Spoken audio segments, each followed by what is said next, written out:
She's got a breakaway. She's all alone. She's going. She's going. Oh no, wrong goal, kiddo. It's chaos out there. Their stomachs don't have to be. Introducing Culturelle Kids Probiotics Plus Electrolytes. Sugar-free, more hydrating than water alone from the #1 pediatrician recommended brand. Youth soccer is never boring, but your kid's stomach should be. Culturelle Probiotics, the science of a boring gut. See website for details. Most people don't realize how much their personal information is being bought and sold every day. Data brokers are making billions, pulling details about you from public records and the internet, and then packaging and selling it, usually without your consent. That's how your information lands in the hands of scammers, spammers, even stalkers. It's why you get endless robocalls and why ads seem to follow you everywhere. That's where Aura comes in. Aura actively removes your data from broker sites and keeps it off. They also instantly alert you if your information shows up in a breach or on the dark web. But Aura goes beyond data protection. With one app, you get a VPN, antivirus, password manager, spam call protection, dark web monitoring, and even up to $5 million in identity theft insurance, all backed by 24/7 US-based fraud support. Other companies might sell just credit monitoring or just a VPN. Aura gives you all of it, together, at the same price competitors charge for just one service. Start your free trial today at aura.com/remove. Protect yourself now at aura.com/remove.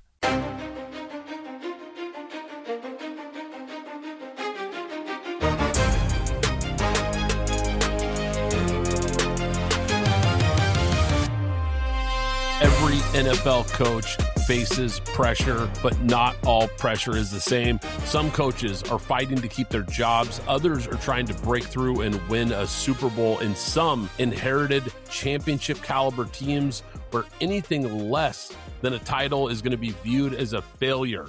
Today, I'll tell you the NFL coaches under the most pressure entering the 2026 season. I'm Brad Fowler. What's up, PGF Nation? I'm rolling solo today. My co-host Alex Sigden has some stuff going on, won't be able to join me, but that's okay. Let's kick this off. Look, I think there's actually 4 different types of pressure. And this time of year, you see a lot of these hot seat articles and coaches that are on the hot seat. And I think that's fair, but I think not all hot seat or pressure, if you want to say, is the same. And I think it really comes down to 4 different categories of pressure. And we're going to start with job security. Those are the true hot seat guys. These are the coaches going into the season that are fighting for their jobs. Let's start with Aaron Glenn with the New York Jets. Look, only going into year 2, so maybe that's not fair, but that's the way this works in the NFL. He went 3-14 in year 1, 203-point differential. So they weren't just losing games, they were getting crushed. They're the only team in NFL history to go an entire season and not have a single interception on defense. He overhauled the staff after 1 season, which is a big red flag. He's taking over the defensive play calling himself going into this year, which tells you even he realizes major changes had to be made here. They've made significant roster upgrades, which means, look, there's not going to be a lot of excuses for this team not to show real improvement. Do they need to make the playoffs? No. I don't think they do. Do they need to win the division or anything like it? No, they don't have to do that. But they have to show some real progress here. This cannot be another 3 or 4 win team. I think realistically, this team needs to be at least 5 or 6 wins, probably more than that to save his job. But I think they have to be at least, I would say, a 6-win team that's in a lot of games. They need to be competitive. They can't be getting boat raced every Sunday and just looking uncompetitive. They don't have to win a lot of games, but they better win more games than they did last year. Look, they won 3 games. So if they win 6 games, that's doubling their win total. But if they're competitive in another, let's say 5 or 6 games, 7 games that come down to the wire and they're fighting, then maybe you could look at this if you're Woody Johnson and you're this ownership group. Maybe you look at this job by Aaron Glenn and you say, okay, you know what? We're getting better. We're moving in the right direction. That's what has to happen here. I mean, Glenn is really the only coach on this list where you could realistically say, look, if things go bad, he may not see 2027, which is crazy for a guy that's only going into year 2. But look, that's the way it is sometimes in the NFL. Another coach that I feel like is absolutely fighting for their job that falls into this category of pressure. Shane Steichen, head coach for the Colts. Now, He's 25-26 overall record since taking over the Colts, 0 playoff appearances. The ownership has come out publicly and said that the urgency has been raised here. So they're not hiding from this, that they're expecting a good season. They're expecting things to start going the Colts' way here because this team, remember, they started 8-2 last season, and they got aggressive. They made the move for Sauce Gardner, kind of pushing their chips onto the table. They signed Daniel Jones to a massive contract. They paid Alec Pierce a big contract as well. And this team has been aggressive trying to build a contender here. And look, after that 8-2 start, they had a 7-game collapse to end the season. Now, was that all Shane Steichen's fault? No, obviously the injury to Daniel Jones was a key part of it, but they completely fell apart after that start. So was the first half of 2025, was that the real Colts, or was the collapse in the second half of the season, was that a real indicator of things to come? That's going to be interesting to see because I do think there's real pressure on them. I don't think they can afford to miss the playoffs this year. I don't think ownership is going to be satisfied if this team misses the playoffs, especially with how much is invested into this roster and some of the key pieces here. I think they're looking at this like, look, we have a team that's good enough, especially in that division, where they feel like they should be competing for the division and being in the playoffs at the least. I think anything less than that, and he could be in serious trouble. Quick shout out to our friends at props.cash, the best player prop research tool in the game.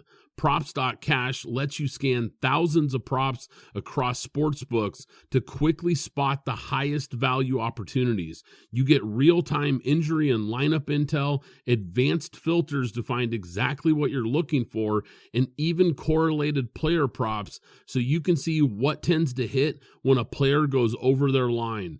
They cover NFL, NBA, MLB, NHL, college football, college basketball, and the WNBA. It's legit next level prep.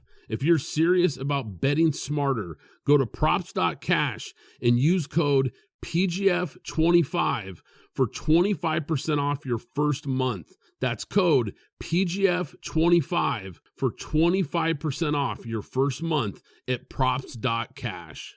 The official ticketing app of Pint Glass Football is now SeatGeek. I can't recommend them enough, guys. I've been using SeatGeek for years. You want to go to a game this season? SeatGeek is here to take the confusion out of buying tickets, making sure you get the best seats at the best prices. With SeatGeek, you'll never have to worry about overpaying for tickets again. How?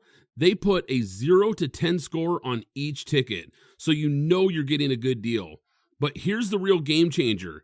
You can get $20 off your first ticket purchase with the code PGFPOD. That's right, $20 off with code PGFPOD. This season, make every game day epic with SeatGeek. Download the SeatGeek app and remember to enter the code PGFPOD to grab your $20 discount. Another guy who I think is absolutely coaching for his job this year is Todd Bowles with Tampa Bay. Now, this is the guy who missed the playoffs in, quite frankly, the NFL's weakest division last year. Another team that started off really good and just collapsed down the stretch. Todd Bowles only has one playoff win during his tenure with the Bucs. And there's a certain point where you start thinking, okay, look, has this guy just hit his ceiling? You know, is this as far as this team can go with Todd Bowles? The other part of this equation for the Buccaneers and for Todd Bowles is after Liam Cohen took the job in Jacksonville, we saw a real regression from Baker Mayfield. Now, is that necessarily Todd Bowles' fault? No, of course, the guy has success. He takes a head coaching job with the Jaguars, but as the head coach, you've got to be able to make the right moves and pull the right strings to bring in the right coordinators to replace those guys. That's a big part of your job duty as a head coach. Now, you've also got some key veteran players that are going to be gone this season. Mike Evans, Levante David, both gone. So some big time, not just talent, but veteran leadership is now leaving that locker room. The defense really has not been elite the last couple seasons. You'd probably have to go back to like the Tom Brady era when that defense was truly elite. That's been a while now. So Todd Bowles being a defensive guy, that's where he hangs his hat. That defense has to be good, and they haven't been. They have slid. The offense took a step back last year. This feels like if this team doesn't get back on track get back in the playoffs. Anything short of, I think, winning the division, Todd Bowles could be in serious trouble here. And I think this could be a franchise that could start thinking about a potential reset at the top. Now, there's the second tier of NFL coaching pressure. I call this the championship window or the Super Bowl or bust tier. And I think it starts with Zac Taylor in Cincinnati. 3 straight years they've missed the playoffs. And I think the pressure is starting to ratchet up for him because that Super Bowl appearance where they lost to the Rams, that's starting to feel like a long time ago. That Super Bowl run is really starting to look like it was in the rearview mirror. And look, the defense has been a bottom tier defense for the last few years now. We know they've got one of the most talented offensive groups in the league with Joe Burrow, Jamar Chase, T. Higgins. They've got weapons. That side of the ball has been good, but this just hasn't felt like a complete team. And I think, look, Joe Burrow not being able to stay healthy has certainly hurt this team and what they've been able to do. But at a certain point, the coach has to elevate what he has around him, and they just haven't been able to do that. And it's starting to feel more and more like Zac Taylor's time could be running out in Cincinnati because the questions are starting to get louder and louder where Zac Taylor has to prove that, look, you're not wasting one of the NFL's best quarterback situations. I mean, there's very few quarterbacks with that level of talent who also has that level of talent around him. I mean, you're talking about one of the best wide receiver rooms in the NFL with a top, 3 to 5 quarterback in the league, a guy who's, when healthy, played at an MVP level, and you keep missing the playoffs. I think the excuses are starting to run a little thin here. So this is a team that I think, especially in the AFC North, where you've got a lot of coaching turnover, this feels like the door has really opened for Cincinnati this year to get back into the AFC North title discussion and get back to the playoffs and be a contender this year. I think they expect to. They've made moves to bolster this defense. They made the aggressive move to trade the 10th overall pick to get a Dexter Lawrence. So I think this is a team that feels like they've made some aggressive moves to upgrade that side of the ball. They've made the change at the defense coordinator position, of course, last season. I think this is a big, big year for Zac Taylor because even if they make the playoffs, I don't know if that's going to be enough, quite honestly. I think this is a team that needs to get back to being in contender status, which means a legit run at a Super Bowl. I think anything short of, let's say, an AFC championship game, and he could be in real trouble here. Now, this is a name that might surprise you guys a little bit, but I'm including him on this list. There's actually 2 names that might be surprising, but I'm going to tell you why. I'm going to start with Matt LaFleur. He's in the Super Bowl or bust tier for me because, look, the regular season success is undeniable. This guy's won a lot of games. He's had a lot of success in the regular season. They've been really steady and really competitive as long as he's been there. But Green Bay needs a postseason breakthrough. Matt LaFleur needs a postseason breakthrough to really justify this franchise staying the course with this coach. Now, look, I know Green Bay Packers, I know they just signed LaFleur to a multi-year contract extension this offseason. I get it. So most people don't realize how much their personal information is being bought and sold every day. Data brokers are making billions, pulling details about you from public records and the internet, and then packaging and selling it, usually without your consent. That's how your information lands in the hands of scammers, spammers, even stalkers. It's why you get endless robocalls and why ads seem to follow you everywhere. That's where Aura comes in. Aura actively removes your data from broker sites and keeps it off. They also instantly alert you if your information shows up in a breach or on the dark web. But Aura goes beyond data protection. With one app, you get a VPN, antivirus, password manager, spam call protection, dark web monitoring, and even up to $5 million in identity theft insurance, all backed by 24/7 US-based fraud support. Other companies might sell just credit monitoring or just a VPN. Aura gives you all of it, together, at the same price competitors charge for just one service. Start your free trial today at aura.com/remove. Protect yourself now at aura.com/remove. some of you are probably listening to this going, what are you talking about? But I actually think that extension dials the pressure up even a little more for them to deliver in the postseason. This team was aggressive. They made the trade to get Micah Parsons, which, look, that is the type of move that the Packers in this franchise just rarely make. That is a very un-Packers-like move. to move that kind of draft capital and go after an elite player like Micah Parsons. And look, after Parsons suffered that torn ACL in week 15, Green Bay lost 5 straight games that got bounced early in the playoffs to their rival, the Bears, no less. So that was just salt in the wound. An early exit in the playoffs this year, and I mean, if they get bounced in the wild card or in the first round, look, I think there could be some real pressure on him going into the next season. I'm not saying they'd fire him necessarily, but I think there would be a ton of pressure if they have another poor showing in the postseason. And then the last guy that makes the Super Bowl or bust tier, another name that I think might surprise some people, is Nick Sirianni with the Philadelphia Eagles. Now, look, the resume would tell you there's no way this guy should be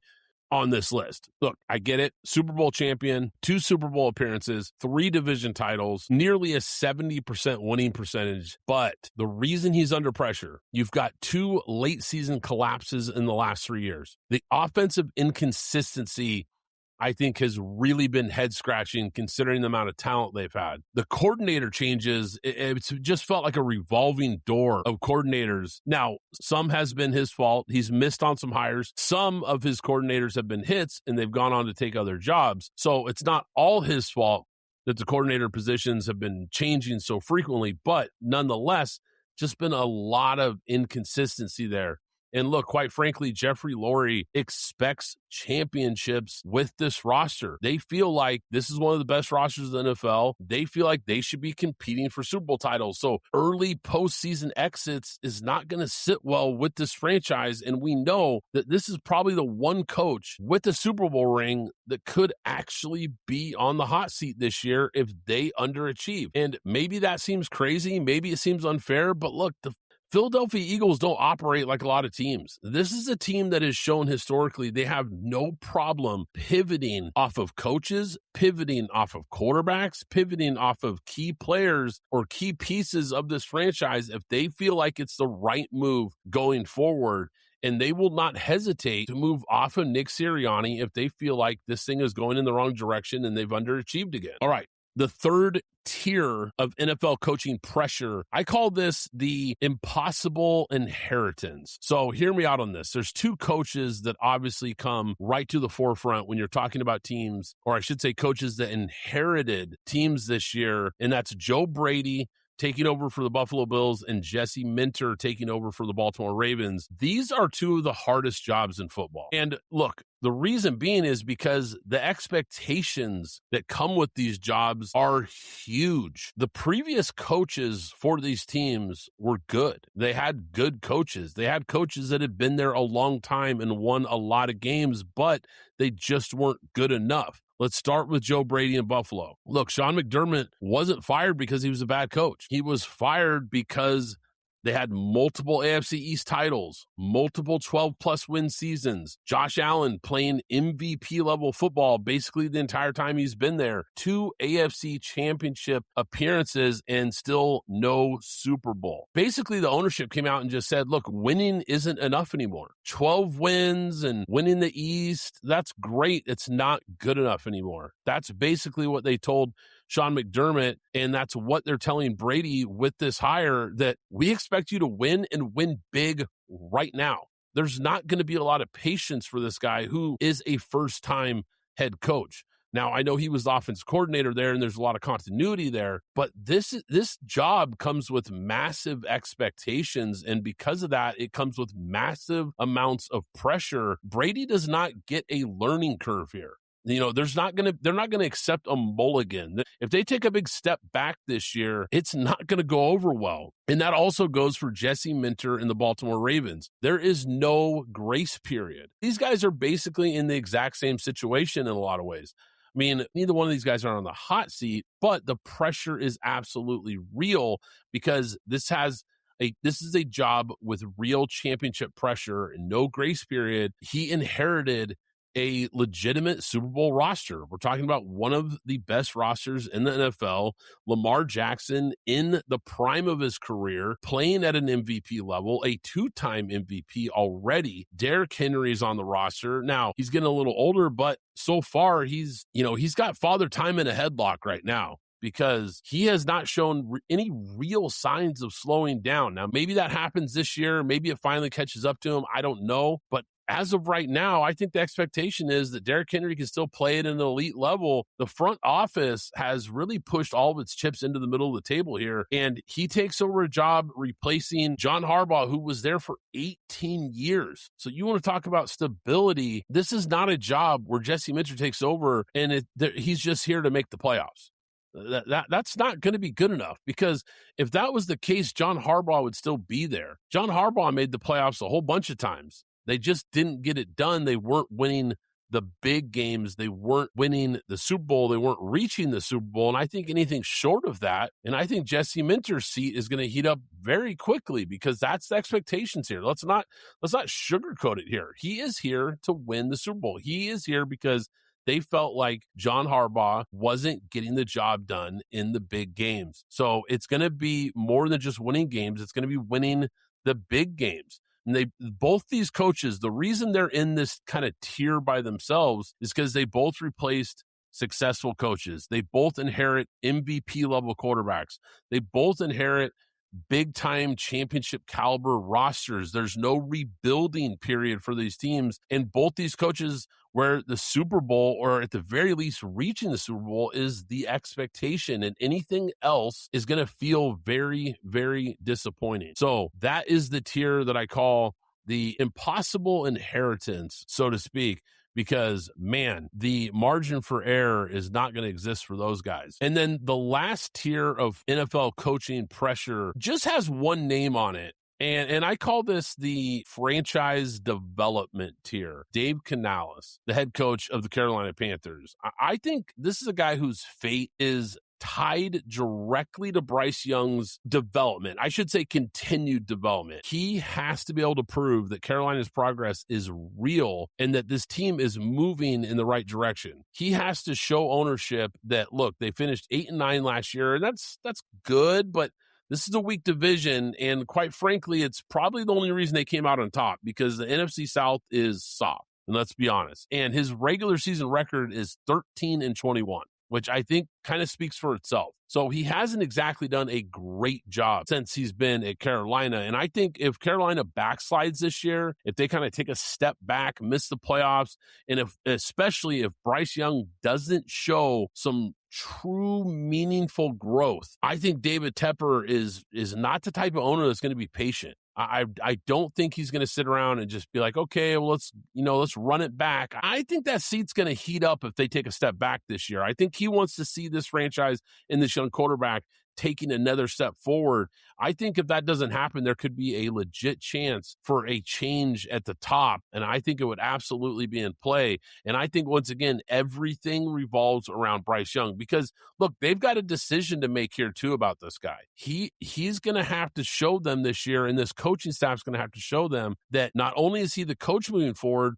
but Bryce Young is the franchise quarterback that they want to sign to an extension and make the future in Carolina, because he's had a bit of an up and down career so far, and he's showed some progress, but has he shown enough for Carolina in this ownership group to feel like, okay, you know what, Canales is our guy and Bryce Young is our guy? I think this year there's real pressure on both of them to kind of show ownership that they're the right pieces at the two biggest positions, head coach and quarterback, to move forward with and to be the future of this franchise.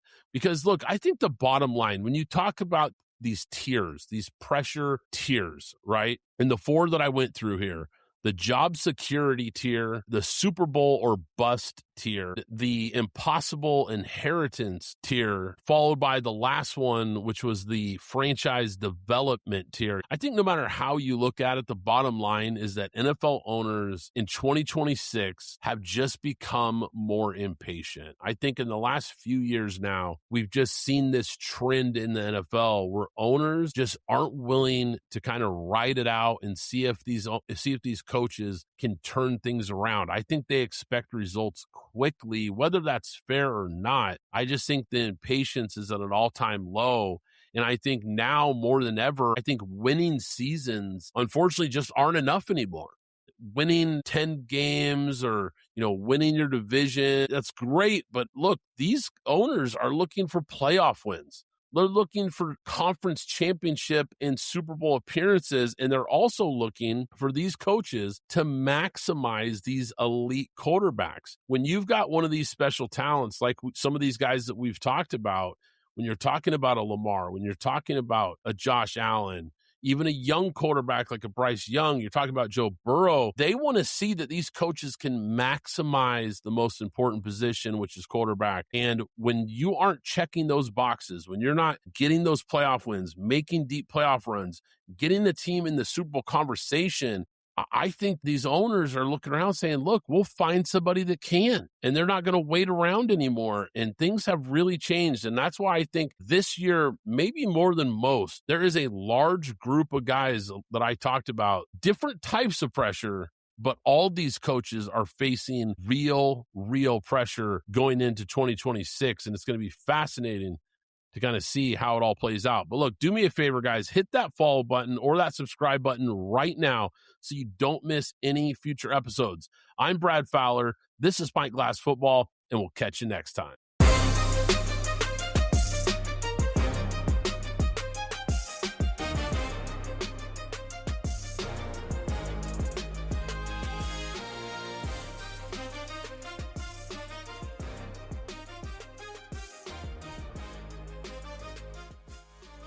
Most people don't realize how much their personal information is being bought and sold every day. Data brokers are making billions pulling details about you from public records and the internet, and then packaging and selling it, usually without your consent. That's how your information lands in the hands of scammers, spammers, even stalkers. It's why you get endless robocalls and why ads seem to follow you everywhere. That's where Aura comes in. Aura actively removes your data from broker sites and keeps it off. They also instantly alert you if your information shows up in a breach or on the dark web. But Aura goes beyond data protection. With one app, you get a VPN, antivirus, password manager, spam call protection, dark web monitoring, and even up to $5 million in identity theft insurance, all backed by 24/7 US-based fraud support. Other companies might sell just credit monitoring or just a VPN.